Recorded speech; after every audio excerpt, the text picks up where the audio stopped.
अध्यक्ष महोदय, कृषि तथा संबंधित क्षेत्रों के लिए कर्जे की रकम को बढ़ाया गया है, ब्याज की दर को कम कर दिया है, खेती में नए प्रयोग करने, पूंजी निवेश को बढ़ाने तथा किसानों की अन्य समस्याओं पर विचार करने के लिए शीघ्र एक राष्ट्रीय किसान आयोग गठित किया जा रहा है।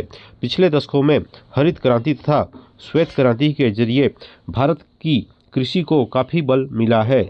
जब भारत के किसान की औसत आमदनी दोगुनी करना जरूरी है, अनाज, फल तथा सब्जी के उत्पादन में प्रति वर्ष होने वाली हजारों करोड़ों रुपयों की क्षति को कम करना है, इनको दिए जाने वाले कर्ज की ब्याज की दर को घटाकर 9% किया जाएगा। इन वर्गों के लिए अंशदायी बीमा योजना भी शुरू की जाएगी।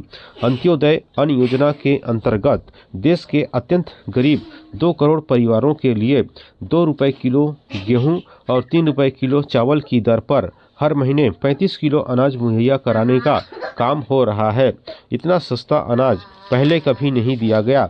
यह दुनिया की सबसे बड़ी खाद्य सुरक्षा योजना है। इस योजना को छत्तीसगढ़ सरकार भी पहले 1 वर्ष से चला रही है। सर्व शिक्षा अभियान के चलते अब कोई भी बालक, विशेषकर बालिकाएं, प्राइमरी शिक्षा से वंचित नहीं रहेगी।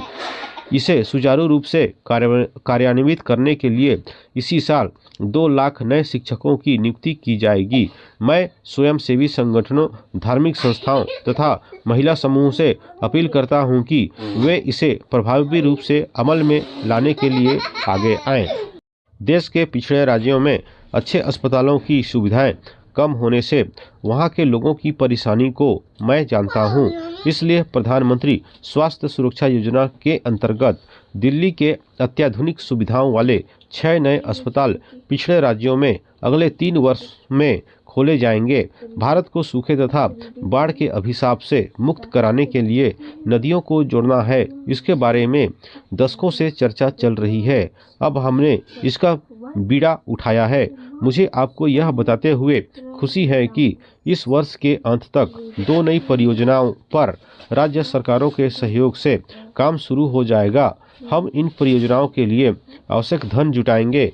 पिछले 5 सालों में जिस गति से गांव और शहरों में मकानों का निर्माण हुआ है, पहले कभी नहीं हुआ था। अब जितने कम ब्याज दर पर मकानों के लिए कर्ज मिल रहा है, पहले कभी नहीं मिलता था। नए मकानों के निर्माण से लाखों लोगों को रोजगार मिला है। आप भी अपने गांव तथा अपने शहर में अपनी निवासरत के संरक्षण के लिए ऐसा ही कोई खूबसूरत काम करके दिखा सकते हैं। हमारी आर्थिक सुधार की नीति का एक ही मकसद है। हम ऐसी गतिशील आर्थिक व्यवस्था बनाना चाहते हैं जो दुनिया के बाजार में सफल होने के साथ साथ गरीब और उपेक्षित लोगों के प्रति संवेदनशील भी हो। हाल की कुछ प्राकृतिक आपदाओं तथा दुर्घटनाओं में जिन लोगों की असमय मृत्यु हुई है, उनके प्रति हम अपना शोक प्रकट करते हैं। महोदय, हजारों वर्ष पुराना यह देश आज फिर एक बार युवा राष्ट्र बनकर एक नया इतिहास रचने को तैयार है।